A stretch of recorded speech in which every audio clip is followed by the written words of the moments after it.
But in the process of changing and transforming, she never loses herself.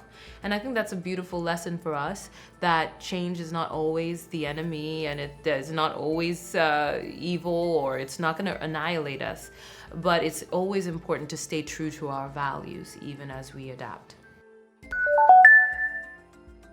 Tienes que aprender cómo funcionan las cosas en esta isla. Hola.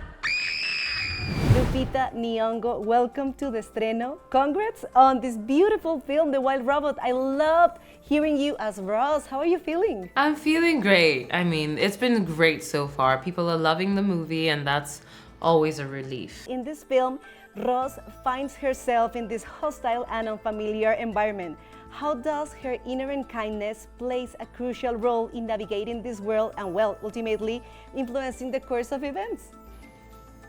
So Roz is a robot that is programmed to be of help, of service, and she finds herself in this very different world than she was intended for. And she has to adapt to it in order to survive and in order to actually complete her mission of being of help. But in the process of changing and transforming, she never loses herself. And I think that's a beautiful lesson for us, that change is not always the enemy, and it is not always evil, or it's not going to annihilate us. But it's always important to stay true to our values, even as we adapt. Her journey as a mother figure to Brightville challenges traditional notions of parenthood. What blew your mind, and what can you say you learned about this unique and heartwarming bond?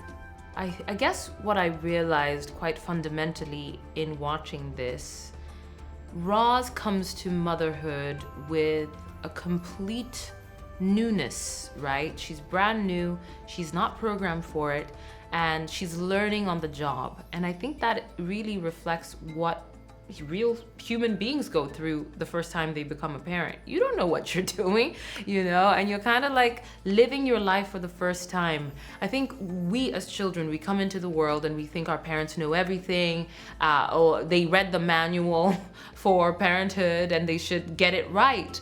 But it was great to just remember that all of us are living our lives for the first time, and we're all growing and learning as we do so. Eres su mamá ahora. No tengo la programación. Nadar es fácil. ¡A nadar! Talking about gratitude towards the people who help us to be who we are, and inspired by Ross and Brightville's story, of course, is there a person that maybe came to your mind from your own life experience when you were voicing Ross? I mean, definitely my mom. My mom comes to my mind anytime I think of a mother. She's like the quintessential mother for me. And I remember definitely just feeling when we were working on the migration, Brightville getting ready to go with the rest of the flock, I realized, my goodness, that takes a lot of courage and faith for a parent to let their child go. I definitely called my mom and I was like, wow, you were crazy to let me go to Mexico at 16. What were you thinking? But also I'm like so impressed by her belief in what she had instilled in me, and trusting that she had done enough that I could figure it out on my own. It takes a lot of courage.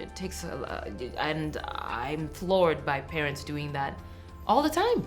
How did you approach finding Ross's voice, and what nuances did you bring to her maternal instinct? Well, finding Roz's voice was a very, very close collaborative effort with Chris Saunders, the director and writer. It involved, first of all, before I started the project, he did inform me that the reason why he thought of me for the role was that he liked the warmth of my voice and how much it can convey.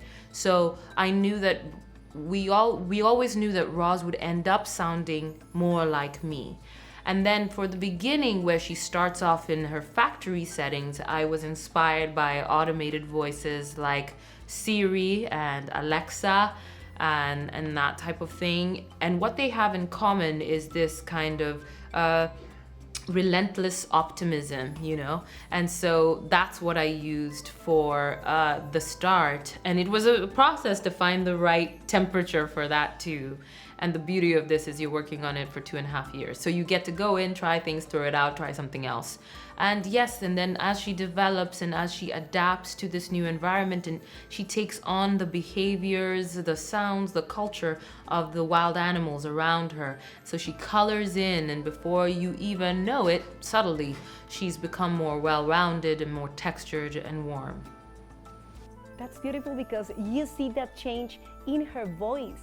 And I just like, it just did click to me. Like I saw the film, of course, and now that you were saying that, it's so beautiful. So thank you so much, Lupita, for voicing this beautiful robot and, well, for being part of this very much needed story in the times we're living in. Thank you so much.